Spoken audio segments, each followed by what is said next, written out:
Yo, what is up, you guys? It is me, Atrix Gaming, coming back at it again with another video for you guys. And today we have another reaction video.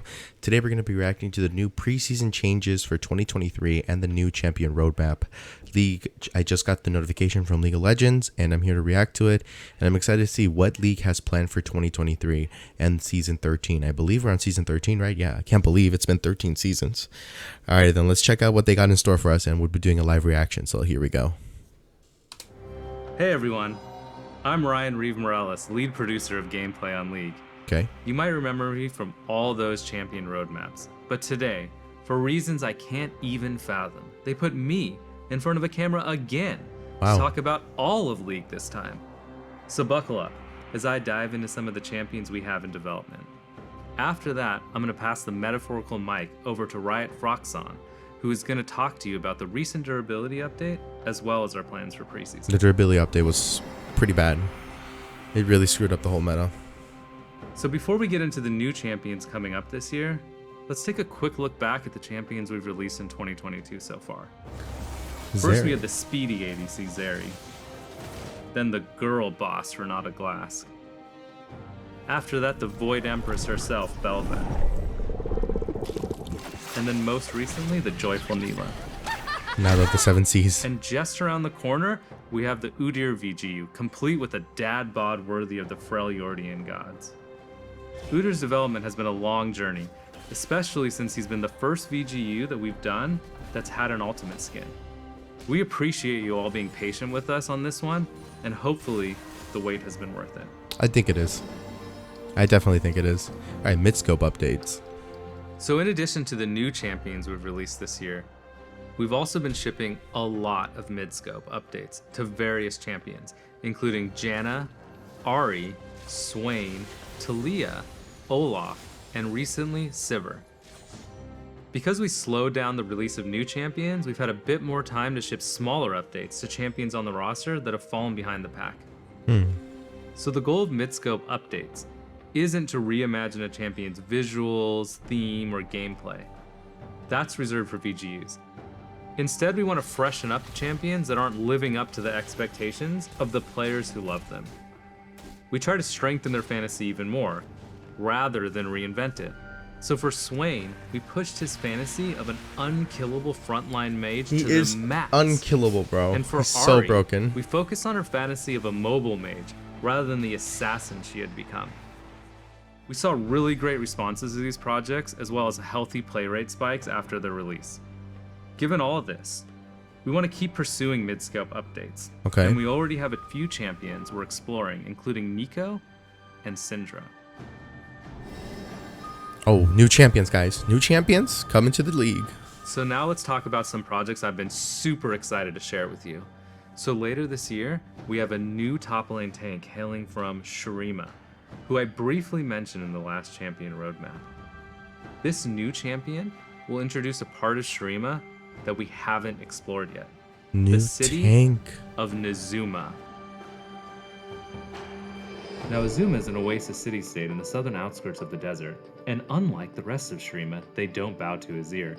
Situated on one of the only water sources for miles, the people of Nezuma had to compete with giant monsters have been ditching just shirts. trying to stay hydrated. We dive into the latest fashion trend tonight. But they eventually claimed the oasis as their own and built Up their next, society around what can it. 200 Now, years 500 of years later, experience do this new for champion you, leads the warriors of Nezuma company, to hunt those and same how monsters you can get it? using the rare resources they gain. Affilio to build their breaks infrastructure down and the weapons. pros and He actually fought one of the largest monsters the desert has ever known, creating his unique Entofos out of its rare regenerating hide. Entofos are huge, blunt weapons that can be used defensively, but at any moment, he can shatter them, revealing carefully crafted blades capable of tearing through any foe in seconds. Soon after, the hide will regenerate back to its blunt form, so he can bludgeon the crap out of you. It's honestly quite impressive. Is he explaining to us the ultimate or the passive? But you don't have to this new take champ? my word for it. The entire city-state is basically permanently impressed by him. I mean, he's Kasanti, the pride of Nezuma. You don't get that title for nothing. Kasanti? So after Kasanti, we will be releasing the highly anticipated Aurelian Soul CGU. To remind everybody, a CGU, or Comprehensive Gameplay Update, is a new type of update we are testing out on Aurelion Sol. So the goal is to completely reimagine Asol's gameplay without changing his visuals or narrative at all. Thank you. Since let's be honest, those aspects of Aurelion Sol are still amazing, even by today's standards. But I know what you're thinking. Less talking, Mr. Reeve, more action. And by action, we mean videos. Okay, fine. Twist my arm a little bit more, will you? Now keep in mind, the visuals are still a work in progress. One of the goals was to enhance his dragon theme. And what do dragons do? Well, they breathe fire, of course. Asol's new Q allows him to breathe fire for as long as he has mana to do it. But let's not forget the other thing dragons do, fly. His new W allows him to take to the skies, but this time, he doesn't have to walk in a straight line for like, ever. He can now fly with the push of a button. But really, let's be honest, he's a dragon. And if there's one thing more iconic than either flying or breathing fire, it's flying while breathing fire, which we do by combining his Q and W. Okay. We did it. That's pretty good. So after Aurelion Sol, we have a champion I've been literally dying to talk to you about. Okay, tell us. One of the things the League community hounds me about constantly is wanting to see more Darkin champions. I'm pretty sure it's to make the game more balanced, but yeah, we can go with that. Darkin fans are like, throw me a frickin' bone here. And believe you me, I'm right there with you, barking for some Darkin. Then one night, at around 2:34 a.m., I woke up in a fever sweat, and at that moment it hit me. I'm on the champions team. If I want more Darkin, I can just talk to the team about it. And gosh dang it, I did just that. And the team was like, heck yeah, we want more Darkin as well. We love Darkin. So yeah, long story short, we're making a new Darkin assassin. So I know what you're gonna ask next. What's the weapon? Each Darkin is trapped in some super awesome weaponry. Please tell us what it is, we must know. And while I love watching you all squirm beneath my intricate yet vague champion roadmap teasers, I'm not gonna be that cruel today. The weapons are like the coolest part about Darkin after all. So this one was actually entrapped in a dagger, which is now a Darkin dagger, of course, because that's how that works. And here's what it looks like. Ooh, so edgy, so dark. Nice. And as to who or what got a hold of these daggers, well, you'll just have to wait and find out. Another thing a lot of people have been asking to see progress on is the Ahri update that we announced at season start. Well, Isn't she already getting an team update? Has been hard at work and is ready to share some art, like the final composition seen here. The base version is close to complete, and the team is super excited to show you some of the progress on how she's looking in-game. Look at all those sweet polygons. And here's a sneak peek of her updated VFX. Ahri still has a ton of skins that also need to be updated. Yes, she has many. So she still needs a little more time in the Foxfire oven before we can get her in your hands. But you can expect to see her sometime early next year. So that's about it for champion news. Though I will leave you with one small thing. On top of wanting a new Darkin, we've seen a lot of players asking us to expand on Ixtal. We've also heard you asking for us to make a male enchanter. Well, I say, why not both? Why? Right. I'm happy to say we have right now, in very early development, a new male enchanter from Ixtal. A male enchanter? The new champion will show a very different side to Ixtal. He's gonna be broken. Far from the lavish palaces Kiana grew up in. So take a look at this art teaser that the team working on and put together. Oh, that's pretty cute. Oh my god, they're so adorable. Well, that's enough cuteness for now. So as promised, let's hear from Riot Froxon on the champion durability update and preseason. Here we go. Hey everyone, I'm Matthew Long Harrison, aka Riot Froxon, lead game designer on the Summoner's Rift team. Nice. We work on things like balancing the game, in-game systems like the durability update and items. Fix the game!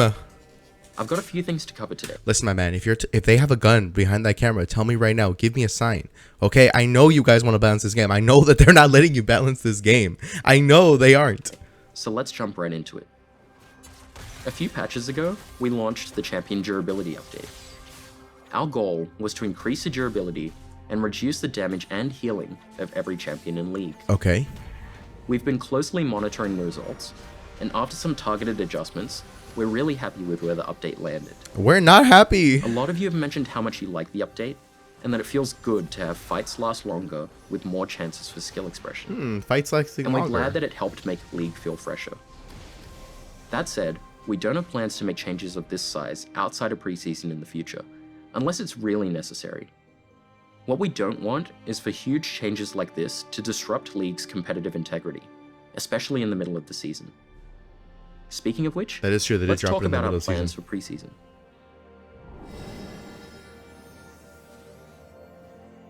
Similar to last year, we're making more targeted changes to various systems.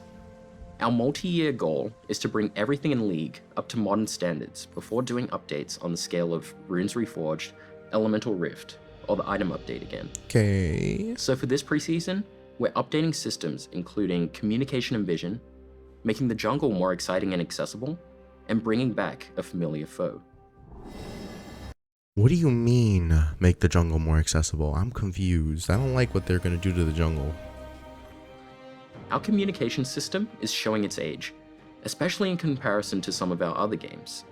So we're giving it some much needed attention with new features that'll make it easier to communicate with your team and walk away with the win. I don't think we should communicate with the team. To that, we're expanding our in-game ping system to allow for better communication with your team. The current system only lets you share very basic communications. And while we appreciate your ingenuity with the limited pings you have, we wanted to give you more opportunity for clearer communication. The updated pings will include everything you already know and love, plus expanded vision options and a call to engage. We're also thinking about ways to embedded vision. Those look pretty good. The updated pings Engage, I love that. An engage ping to go in, assist me, harass, enemy is missing, freeze the wave. I like that. That'll tell me whether or not they want me to freeze the wave. We're also thinking about ways to emphasize pings with teammates. That's pretty good. Plan macro strategy for objectives, and keep track of where pings are on the map, even if they're off your screen. In addition to the changes to communication, we're making some small improvements to the vision system, as it's a bit outdated. It's not super clear that you can swap vision trinkets, and it's definitely not clear how you can best utilize them. To that, we're exploring ways to make vision trinkets more intuitive. You'll be able to see how many wards you have on the map, and preview where they'll go when placing them in walls. What is this jungle improvement? This is what I need to see. Another focus this year is the jungle. We know it's often a highly stressful role, where you need heaps of knowledge to be baseline proficient. There's a lot riding on junglers, as they're often the backbone of the team's strategy, while sometimes getting unjustly flamed. I mean, so we're looking to make some changes to make jungling more intuitive. You're not wrong. And to help alleviate some of its more painful parts. Our first change is improving buff sharing. Donating buffs to your laners is an important part of being a jungler, but it feels bad to lose the gold, experience, and bonuses they provide. We're exploring a bunch of things to make this more painless to junglers. Are you telling me I can give my buff to someone else? Behind a little friend that also has a buff, and a few other potential directions. We're also looking at ways of improving jungle camp patience rules. The goal of this change is to make it so you don't get overly punished by accidentally pulling camps too far. You shouldn't have to know exactly what pixel to stand on to do red buff and raptors at the same time. I mean, that's what makes a skilled jungler a skilled jungler. So we're making changes that will make it less punishing when that happens. We know some junglers like to hyper-optimize their clears, and we want that knowledge to be rewarded. We'll still keep unique, optimal clears for different champions, like Kayn starting raptors and Shaco doing whatever it is he does. You guys know what he All does. this You're the said, developing team. we're not trying to make mastering jungle easier, but we do want to make it easier to start jungling. We still want you to be rewarded for taking the time to master your role and champions. There are some other improvements we're exploring for the jungle, but it's still too early to share more, so we'll check back in later. Interesting, interesting. No, the Chemtech, hey, this dragon needs to get out. It needs to go. It should never have been created. Just delete it, don't bring it back. They're going to bring it back, aren't they? The final preseason change we want to talk about today is the long-awaited return of everyone's favorite Drake, the Chemtech Drake. Everyone's. While we're bringing Chemtech Drake back from the dead, Oh no. she won't bring you back from the dead anymore. Instead, the new and improved Chemtech Soul grants more damage and damage reduction when you're low health. And when the Chemtech Drake takes over the rift, the plants on the map mutate and become empowered. For example, Scry's Bloom will grant movement speed when moving towards revealed enemies, and Blast Cone will take you further than ever before, like from blue buff to mid lane. We still have other plans for preseason, That's pretty including the broken. usual updates and tweaks to items and runes. And we'll share more information about our plans for these, and everything we discussed today as we get close to preseason. That's all I have today. Thanks for watching, and let us know what you think about everything you heard. I'll hand things back to Reeve to say goodbye. Thanks, Roxanne. So as you can see, we have a lot of exciting things in development. And as always, I've had a blast finally sharing all this cool stuff the team has been working on with all of you. This stuff is crazy. This stuff is absolutely crazy. Wait. Yeah?